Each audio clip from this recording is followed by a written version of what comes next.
Okay, तो अभी तक जो हमने पढ़ा सेकेंड यूनिट में, ठीक है, सेकेंड यूनिट हमारी कौन सी है, एआई प्रोजेक्ट साइकिल, ठीक है। तो जो हमने पढ़ा एआई की प्रोजेक्ट साइकिल में, वो हमने क्या था कि एक आर्टिफिशियल इंटेलिजेंस किस तरह से एक प्रॉब्लम को सॉल्व करता है, हमने उसकी साइकिल पढ़ी है, हमने उसकी चेन्स पढ़ी हैं, ठीक है। उस चेन के कई अलग अलग पार्ट्स होते हैं जिसके बारे में हमने नॉलेज ली है। जैसे कि प्रॉब्लम, जैसे कि एआई क्या करता है, जैसे कि सबसे पहले हम एआई को अगर कोई भी डेटा देते हैं तो उस डेटा में वो सबसे पहले क्या करेगा, सबसे पहले वो प्रॉब्लम फाइंड करेगा, उस प्रॉब्लम से रिलेटेड डेटा कलेक्ट करेगा, उस डेटा को अरेंज करेगा, फिर उस डेटा पे कोई एल्गोरिदम अप्लाई करेगा, जो भी एल्गोरिदम उसके पास होगी, ठीक है। और उसके बाद वो ये देखेगा कि हम वो सक्सेसफुली कंप्लीट हुआ है या नहीं। तो यहाँ पर देखिए फर्स्ट स्टेप जो था वो प्रॉब्लम स्कोपिंग था, जो हमने देखा था। प्रॉब्लम स्कोपिंग में हमने ये देखा था कि वो क्या करता है, वो ये देखता है कि प्रॉब्लम किस जगह पर है। पूरे सिस्टम में कभी प्रॉब्लम नहीं आती है, प्रॉब्लम हमेशा क्या आती है, किसी ना किसी पूरे सिस्टम के एक छोटे से हिस्से में आती है। तो इसलिए हम प्रॉब्लम स्कोपिंग करते हैं। प्रॉब्लम स्कोपिंग में selection of fields, list of the problems और 4 डब्ल्यूज, हु, व्हाट, वेयर और व्हाई, ये 4 क्वेश्चंस हैं, ठीक है। फॉर एग्जाम्पल, जैसे कि हम लोग एक छोटे प्रोग्राम की मदद से इसको समझने की कोशिश करेंगे आज, ठीक है। तो चलिए मैं एक छोटा सा प्रोग्राम बनाने की कोशिश करता हूँ पाइथन के अंदर, जिसमें आपको इस चीज़ को समझाऊंगा। तो चलिए मैं आइडियली ओपन करते हैं हम लोग।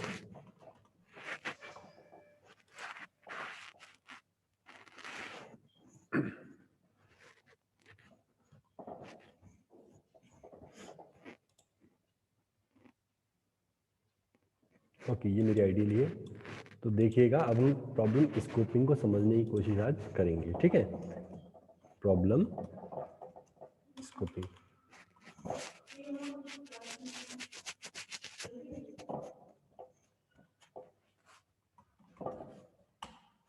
Problem scoping, okay. तो हम प्रॉब्लम स्कोपिंग के अंदर देखिएगा, मान के चलिए हमारे पास एक प्रॉब्लम है कि हमें एडिशन ऑफ 2 डिजिट्स के लिए प्रोग्राम बनाना है। एडिशन ऑफ 2 डिजिट्स के लिए हमें प्रोग्राम बनाना है। तो देखो, सबसे पहले हमने अपना फील्ड सेलेक्ट कर लिया है कि हमें क्या करना है, हमें एडिशन करना है। क्या करना है, एडिशन। तो हमारे पास अभी प्रॉब्लम क्या है कि हमें एडिशन करना है, ठीक है। नाउ, अब एडिशन में होने वाली सबसे पहली प्रॉब्लम क्या है। अगर मुझे एडिशन नाम की प्रॉब्लम को सॉल्व करना है, ठीक है, तो देखिए चल, who, what, where and why, कि एडिशन की जरूरत क्यों पड़ती है। सबसे पहली बात, एडिशन की जरूरत है to get the sum of different values. क्यों जरूरत है मुझे, ठीक है, क्यों एडिशन की जरूरत है, ताकि मैं 2 या 2 से अधिक चीजों का सम प्राप्त कर सकूं, ठीक है। अब चलिए हम एक सिंपल सा प्रोग्राम बनाते हैं इसमें। a is equal to 10, b is equal to 20, c is equal to a plus b, print c, ठीक है। अब ये तो एक सिंपल सा प्रोग्राम है। मान के चलिए इस प्रोग्राम में मैं यहाँ सिंबल लगाना भूल जाता हूँ, ठीक है। Now analyse the people getting affected. Now अगर मैं प्लस का सिंबल नहीं लगाता हूँ इस प्रोग्राम में, तो कौन कौन अफेक्ट होगा। अगर मैं इसमें प्लस का सिंबल नहीं लगाता हूँ तो मेरी ये इक्वेशन क्या होगी, अफेक्ट होगी। मतलब कौन कौन अफेक्ट हो रहा है, सी, ए और बी, 3 लोग अफेक्ट हो रहे हैं। Now what you need to look what you have on hand. तो मेरे पास अभी क्या क्या है प्रॉब्लम सॉल्व करने के लिए, मेरे पास 3 वेरिएबल्स हैं, सी है, ए है और बी है। अगर मुझे एडिशन की प्रॉब्लम को सॉल्व करना है तो मैं इन 3 वेरिएबल से कर सकता हूं। Now where is the problem, problem कहां पर है, प्रॉब्लम इस वाली लाइन में है। क्यों लाइन में है प्रॉब्लम, क्योंकि यहाँ पे हम देख सकते हैं यहाँ पे प्लस का सिंबल अभी नहीं है। Now why you have finally listed down the major elements, ठीक है। नाउ अब इस प्रॉब्लम का सलूशन कैसे करना है। प्रॉब्लम का सोल्यूशन नहीं करना। जब हमने ये चीज़ ढूंढ ली है कि प्रॉब्लम कहाँ पर है, तो हम वहाँ पर एक सोल्यूशन लगाने की कोशिश करेंगे। हम वहाँ पे अलग अलग सिंबल का यूज़ करेंगे। इसके लिए हम जानते हैं कि हम कौन सिंबल लगाएंगे, हम प्लस का सिंबल लगाएंगे। अब अगर मैं इस प्रोग्राम को रन करूँगा तो मेरा प्रोग्राम सक्सेसफुली रन हो जाएगा।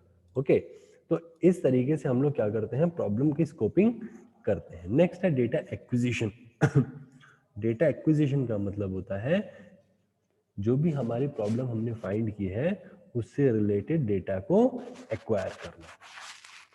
ठीक है, तो डेटा फीचर्स हमने पढ़े थे, इसमें survey, web scraping, sensors, cameras, observations, API हमने पढ़ा था। एपीआई सबसे इंपॉर्टेंट चीज़ों में से एक है और एपीआई का यूज़ आप लोग करते हैं काफ़ी जगह। ठीक है, जितने भी आपके मैक्सिमम मोबाइल पे गेम्स चलते हैं वो किसी ना किसी एपीआई की मदद से ही चलते हैं। ठीक है, तो हम सिस्टम मैप्स की बात कर रहे थे लास्ट टाइम। सिस्टम मैप्स में मैंने आपको 2-3 एग्जांपल दिए थे, जैसे कि फ्लो चार्ट का एग्जांपल दिया था, वाटर साइकिल का मैंने आपको एग्जांपल दिया था कि वाटर साइकिल के अंदर ये एक सिस्टम मैप है जो मैं आपको इस वक्त वाटर साइकिल का दिखा रहा हूँ सामने स्क्रीन पर। इसके अंदर सिस्टम मैप हमें ये बताता है कि कोई भी चीज़ वर्क कैसे करती है। ठीक है, वो सिस्टम मैप कहलाता है। ओके, तो यहाँ पर एक हमने ये साइकिल देखी जिसमें कंडेंसेशन होता है, एवापोरेशन होता है, कलेक्शन होता है, प्रेसिपिटेशन होता है। तो मैंने कहा था सिस्टम मैप जो ये दिखा रहा है, अगर इसमें से मैं एक भी चीज़ हटा दूं तो ये साइकिल वर्क करना बंद कर देगी। ठीक है, इसी तरह से साइंस स्ट्रीम के लिए स्पेशली हमने कार्बन साइकिल देखी थी यहाँ पर। तो कार्बन साइकिल में हमने देखा था कि CO2 कहाँ कहाँ से जनरेट होती है और कहाँ कहाँ पर इसको कंज्यूम किया जाता है। ठीक है, ये चीज़ें हमने देखी थी। अब नॉर्मली हमको ये साइकिल अपनी आंखों से तो नहीं दिखती, but with the help of this system map हम ये दिखा सकते हैं कि कार्बन साइकिल किस तरह से वर्क करती है। मनी साइकिल की हमने बात की थी। मनी साइकिल में हमने देखा था कि इन्वेस्टर्स होते हैं, वो इन्वेस्ट करते हैं, फिर उनको इंटरेस्ट का पैसा वापस मिलता है। यही पैसा फिर जो इंटरेस्ट आता है वो कोर्ट्स में, प्रिजन्स में, वर्क और स्कूल्स में बंटता है। ठीक है, और जो आप पैसा कमाते हो, जो बैंक में इकट्ठा करते हो, उसको निकाल के फिर आप अपनी जरूरी चीज़ें खरीदते हो। तो ये चीज़ें हमने देखी थी कि किस तरह से सिस्टम मैप के थ्रू आप किसी भी सिस्टम को शो कर सकते हो। ठीक है, इसके बाद हमने create your own system map भी देखा था कि हम खुद का सिस्टम मैप कैसे बना सकते हैं। ठीक है, आप सभी के लिए एक होमवर्क आज आएगा आपके पास। ठीक है, आपके क्लास टीचर के थ्रू कि आप सभी को अपने स्कूल का सिस्टम मैप बनाना है कि स्कूल में किस तरह से वर्किंग होती है। ठीक है, ये आपके लिए आज का होमवर्क रहेगा। ये आपका सिस्टम मैप बनाना है आपको स्कूल की वर्किंग के ऊपर कि स्कूल में आपने एडमिशन लिया। ठीक है, आपने एडमिशन लिया, एडमिशन लेके फिर आपको क्लास अलॉट की गई, आपको स्कॉलर नंबर अलॉट किया गया। फिर क्लास अलॉट करते ही आपके पास सब्जेक्ट्स अलॉट हो गए। सब्जेक्ट अलॉट होते ही आपके पास टीचर्स अलॉट हो गए। ठीक है, टीचर्स और सब्जेक्ट अलॉट होने के बाद आपको एक्टिविटीज अलॉट की गई, फिर एक्टिविटी टीचर भी आपको मिल गया। ठीक है, तो ये सारी चीजें आपको सिस्टम मैप में दिखानी है ना। On the system map boundaries, अब सिस्टम मैप बनाने के कुछ रूल्स होते हैं, वो भी हम लोग देख लेंगे। सिस्टम मैप में सबसे पहली चीज सिस्टम की बाउंड्री क्लियर होनी चाहिए कि आप जो भी चीज दिखाना चाहते हो, जो भी किसी की वर्किंग दिखाना चाहते हो, किसी की फंक्शनिंग दिखाना चाहते हो, उसकी फंक्शनिंग का दायरा कितना है, ये चीज आपको क्लियरली पता होनी चाहिए। लेकिन मान लीजिए अगर आपको नहीं पता है, हो सकता है आपको ये ना पता हो कि स्कूल के बाहर भी कुछ काम करता है, तो आप वहां पर डैश्ड लाइन का यूज कर सकते हो। ठीक है, irregular blobs यानी कि circles are preferably to regular boxes since the latter suggestion precision। ठीक है, इरेगुलर ब्लॉब्स का यूज आप ना करें। Overlaps are to be avoided, overlap को अवॉइड करना है। आप जो भी सिस्टम बनाएंगे उसके अंदर एक चीज कभी दूसरे को ओवरलैप नहीं करेगी। किसी भी सिस्टम के सारे पार्ट्स, किसी भी सिस्टम की सारी जो शाखाएं हैं वो आप अलग अलग शो करेंगे। Map should show components but not try to represent their properties. आपको यहाँ पर केवल और केवल जैसे स्कूल के अंदर स्टूडेंट है तो आपको केवल स्टूडेंट को शो करना है, आपको ये शो नहीं करना है कि स्टूडेंट का स्कॉलर नंबर भी होता है स्कूल का। बेटा मनीष चौधरी, गुड। ठीक है, तो ये चीज आपको शो नहीं करनी है। The size of blobs does not represent importance, but avoid important blobs being smaller than less important blobs. Important blobs कौन से होते हैं? इंपॉर्टेंट ब्लॉब्स जैसे कि आप अगर सिस्टम मैप स्कूल का बना रहे हैं तो मैनेजमेंट नाम का जो ब्लॉब है, जो सर्कल, ब्लॉब को आप सर्कल मान के चलिए, तो जो सर्कल है वो बड़ा होना चाहिए। क्यों? क्योंकि उनकी वर्किंग सबसे ज़्यादा होती है और वो स्कूल के लिए सबसे ज़्यादा इम्पॉर्टेंट होते हैं। ओके, और बाकी जैसे स्टूडेंट हो गया, टीचर हो गया, तो ये सर्कल आप छोटे बना सकते हैं। blobs can be anywhere but it is best to put important components close together. आप कोई भी आप कोई भी सिस्टम बनाते हैं तो सिस्टम में एक बात ध्यान रखिएगा कि जो इंपॉर्टेंट पार्ट्स हैं उनको आपस में कनेक्टेड होना चाहिए और वो पास पास होने चाहिए, जो ये दिखा सके कि ये चीजें इंपॉर्टेंट है। Leave space in the map for clarity and later additions. हम जब भी कोई सिस्टम मैप बनाएंगे तो उसके अंदर हम काफ़ी सारा स्पेस देंगे, इसीलिए जब भी हम सिस्टम मैप बनाते हैं तो वो किसी छोटे पेपर पे नहीं बनाते, वो हम बड़े पेपर पे बनाते हैं, ताकि बाद में जब हम कोई नया नया चीज़ ऐड करेंगे तो हमें क्या करें, हमें पुरानी चीज़ों को हटाना ना पड़े, हम इतना स्पेस छोड़ेंगे कि नई जगह के लिए ऑलरेडी चीज़ अवेलेबल, स्पेस अवेलेबल रहेगा। Don't divide circles except when emphasizing a partition. आप किसी सर्कल को तब तक डिवाइड नहीं करेंगे दो हिस्सों में जब तक कि आपको उसका सब पार्ट ना दिखाना हो। जब आपको किसी का सब पार्ट दिखाना होगा तभी आप उसको क्या करेंगे, डिवाइड करेंगे। Now data exploration, system map के बाद जो हमारी पॉइंट आता है वो आता है डेटा एक्सप्लोरेशन। ठीक है, डेटा एक्सप्लोरेशन क्या होता है? डेटा एक्सप्लोरेशन का टोटली जहाँ जो डिपेंडेंस है वो है डेटा विजुअलाइजेशन पे। दरअसल हम ये बात जानते हैं कि मैं आपके साथ भले यहाँ पे 1 घंटा बात कर लूँ, 2 घंटा बात कर लूँ, 3 घंटा बात कर लूँ, लेकिन आपको उस 1 घंटे की बातचीत मैं एक फोटो के जरिए ज्यादा बेहतर तरीके से इलेबोरेट कर सकता हूँ। ठीक है, इस ओके, तो उसको बोलते हैं data visualisation. Now data visualisation का यूज क्यों किया गया? डेटा विजुअलाइजेशन का यूज इसलिए किया गया क्योंकि हम अपनी बात को ज्यादा बेहतर तरीके से तब समझा सकते हैं जबकि वो क्या हो, जबकि वो विजुअलाइज्ड हो। यानी कि अगर मैं आपको एक जाहिर सी बात है, आप सभी ने मूवीज तो देखी होंगी, तो आप सब जब मूवियाँ देखते हैं उसकी स्टोरी आपको 6-7 साल याद रहती है कि हाँ हमने मूवी देखी थी।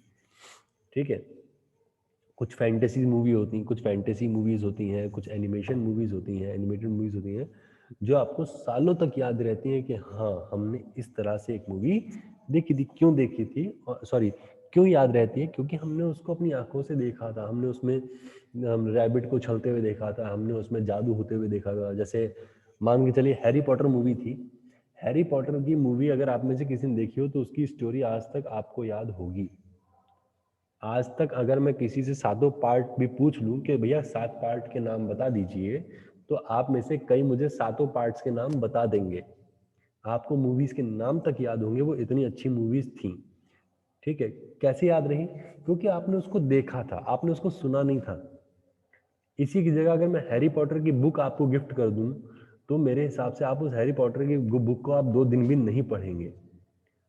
ठीक है, वहीं अगर मैंने एक बुक को आपको 3 घंटे की मूवी बना के अगर दे दी तो आपने उसको बहुत एंजॉय किया, 3 आवर्स पूरा देखा भी सही, और आपको वो चीज याद भी हो गई।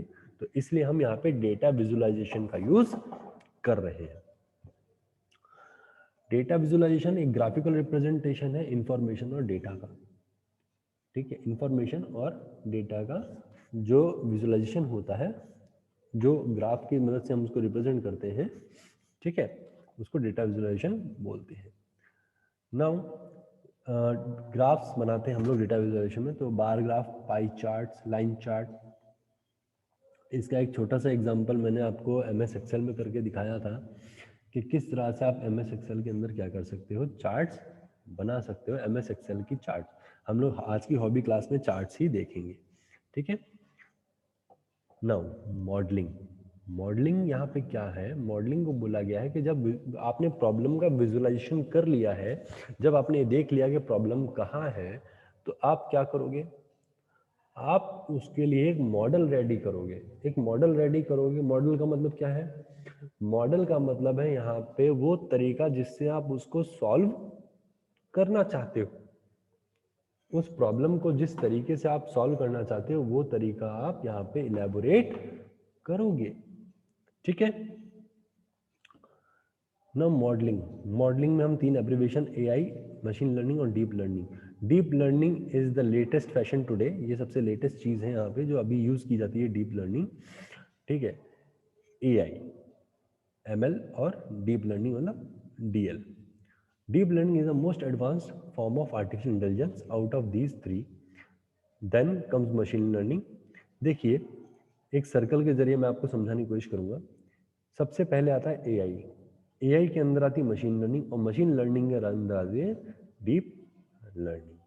ठीक है, एआई केवल और केवल ह्यूमन, सॉरी, मशीन के अंदर ह्यूमन आर्टिफिशियल ह्यूमन इंटेलिजेंस को डालने का काम आता है। मशीन लर्निंग क्या करती है? मशीन लर्निंग कहती है जो पुराना डेटा पड़ा है उसके हिसाब से आप क्या करो, नई चीज को हैंडल करो। डीप लर्निंग क्या कहती है? डीप लर्निंग कहती है कि जो पुराने से पुराने टाइम की जो एक्सपीरियंस है आपका, उस एक्सपीरियंस से लर्न करके आप क्या करो, नई प्रॉब्लम्स को सॉल्व करो। तो जाहिर सी बात है, हमारा जो प्रॉब्लम सॉल्विंग का पुराना एक्सपीरियंस है वो सबसे ज्यादा काम आता है। ठीक है, इसीलिए डीप लर्निंग को सबसे बेस्ट माना गया है। मॉडल्स दो प्रकार के होते हैं, एक होता है रूल्स बेस्ड और एक होता है लर्निंग अप्रोच। रूल बेस्ड और लर्निंग अप्रोच दो होते हैं। Okay, in general there are two approaches taken by the researchers when building the AI model. They either take a rule based approach or learning approach. A rule based approach is generally based on the data and rules fed to the machine. ठीक है, एक rule based approach का मतलब होता है कि हमने एक रूल बना दिया है। जैसे फॉर एग्जांपल मैं यहाँ पर एक प्रोग्राम बनाता हूँ आपके लिए छोटा सा। एक सिंपल सा प्रोग्राम है, a is equal to 10, b is equal to 20, c is equal to a plus b, print. अब देखिएगा, ये एक रूल बेस्ड अप्रोच है। रूल बेस्ड अप्रोच क्यों है? क्योंकि अगर मुझे एडिशन करना है तो ये रूल बना हुआ है कि वहां पर प्लस का साइन ही लगेगा। अगर एडिशन करना है तो ये रूल है कि वहां पे प्लस का ही सिंबल लगेगा, आप माइनस का सिंबल लगा के एडिशन नहीं कर सकते, ये रूल है। नाउ रिसर्च बेस्ड की अगर लर्निंग की बात करें, learning approach, the machine is fed with data and the desired output to which the machine designs its own algorithm to match the data to the desired output. Now AI के अंदर क्या होता है, जब हम लर्निंग अप्रोच की बात करते हैं, लर्निंग अप्रोच में क्या होता है कि हम जो डेटा देते हैं मशीन को, वो उसके आधार पे एक सोल्यूशन का तरीका रेडी करती है, खुद रेडी करती है, उसमें हमें कुछ नहीं करना होता। ठीक है, उसमें हमें कोई दखलंदाजी नहीं करनी है। वो क्या करेगी, वो खुद ब खुद अपने सेट ऑफ रूल्स को डिजाइन कर लेगी। Now classification of AI model. AI models learning based, rule based, फिर लर्निंग के अंदर दो आते हैं, मशीन लर्निंग और डीप लर्निंग। ठीक है, रूल बेस्ड अप्रोच मैंने आपको बता दिया कि एक रूल बन जाएगा। जैसे कि यहाँ पर ये एप्पल, मैंने एप्पल यहाँ पर डिफाइन कर रखा है कि अगर इस तरह से कोई चीज दिखे तो वो एप्पल होती है। ओके, तो वो एप्पल कहलाएगा। तो इस तरह से ये एआई क्या करेगा, इस इमेज को इनसे मैच करने की कोशिश करेगा, जिससे मैच हो जाएगी ये उसको वो बता देगा। नाउ लर्निंग बेस्ड में देखना, यहाँ पर मैंने पपीज, जैसे पपीज की फोटो दी, खूब सारे पपीज हैं यहाँ पे, तो इसके पास पुराना डेटा ऑलरेडी मौजूद है। तो उसने एक रूल बना लिया कि ऐसी शक्ल और ऐसी शक्ल जिसकी दिखे वो पपी है। ठीक है, तो उस रूल के आधार पे ये इमेज को मैच करेगा और हमें आउटपुट ला के दे देगा कि ये क्या है भैया, ये पपीज हैं, ये अलग तरीके के हैं और ये अलग तरीके के हैं। डिसीजन ट्री, डिसीजन ट्री एक बहुत अच्छी ट्री है। डिसीजन ट्री के जरिए आप अपने परिवार की साइकिल भी बना सकते हो या अपने परिवार को भी शो कर सकते हो। जैसे कि फॉर एग्जांपल, सबसे ऊपर दादा दादी, नीचे मम्मी पापा, या फिर ताऊ ताऊ और ताई जी, या फिर चाचा चाची जी, फिर मॉम डैड के नीचे हम, भैया दीदी, ठीक है। फिर वैसे ही ताऊ के नीचे बड़े भैया बड़े दीदी, फिर बड़े भैया की अगर मैरिज हो चुकी है तो उनकी वाइफ और उनके बच्चे। तो इस तरह से आप इसका एक क्या कर सकते हो, डिसीजन ट्री बना सकते हो, ठीक है। आप अपने ट्री का चार्ट भी बना सकते हो इसके ज़रिए, ठीक है। और कई जगह ये चार्ट मौजूद होता है, कई बड़े बड़े महलों के अंदर भी ये चार्ट आपको बना हुआ मिल जाएगा। मेनली उदयपुर के जो महल है उसके अंदर आपको ये चार्ट बना हुआ मिल जाएगा अगर आप कभी घूमने जाएं तो, ठीक है। उनका जो फैमिली चार्ट है वो आपको बना हुआ मिल जाएगा। दरअसल यहाँ पर डिसीजन ट्री का यूज इसलिए किया गया है ताकि ये देखा जा सके कि रूट कॉज क्या थी, वहाँ से हम क्या क्या डिसीजन ले सकते हैं, इस डिसीजन को लेने पे क्या प्रॉब्लम होगी, अगर कोई प्रॉब्लम होती है, ठीक है, जैसे कोई प्रॉब्लम नहीं है तो ये टर्मिनल हो गया, अगर कोई और प्रॉब्लम है तो कौन कौन सी चीज़ें आप करेंगे। इसके लिए एक एग्जांपल दे रहा हूँ, चाहो तो आप लोग लिख लो। मुशद्दी लाल जी का एक प्रोग्राम आता था ऑफिस ऑफिस, ठीक है। आप लोग उसमें पांडे जी का रोल देखिएगा, तो पांडे जी हर बात पे एक ही चीज कहते थे कि अगर कि दो बातें होंगी, तो वो डिसीजन ट्री को बहुत अच्छा फॉलो किया करते थे। अगर आप लोग उसका एक वीडियो आज एक देखें तो देख लीजिएगा, ओके। आपको पता लग जाएगा कि डिसीजन ट्री बनता रियल में कैसे वर्क करता है। ओके, डिसीजन ट्री में कौन कौन आता है? डिसीजन ट्री में रूट नोड आती है, स्प्लिटिंग आती है, डिसीजन नोड आता है, लीफ आती है, ब्रांच आती है, और पेरेंट और चाइल्ड नोड आती है। ध्यान रखिएगा, पेरेंट नोड वो, जैसे कि ये पेरेंट नोड है और ये चाइल्ड नोड है। अब ये पेरेंट नोड है और ये चाइल्ड नोड है, ठीक है। जैसे ए पेरेंट नोड, बी और सी चाइल्ड नोड, ठीक है। दादा दादी मॉम डैड, है ना। जैसे ही रूट नोड कौन सी है? रूट नोड वो है जो सबसे नीचे की नोड होती है, वो रूट नोड कहलाती है। स्प्लिटिंग, स्प्लिटिंग का मतलब होता है किसी भी चीज को दो भागों में तोड़ना, स्प्लिटिंग कहलाता है। Okay. Decision node, decision node एक सब नोड होती है जो किसी प्रीवियस डिसीजन को शो करती है, ठीक है। तो इस तरह से आप लोग डिसीजन ट्री बनाएंगे। आप लोगों के लिए दो होमवर्क है आज, आज की डेट में। नंबर 1, सिस्टम मैप बनाना है आप लोगों को,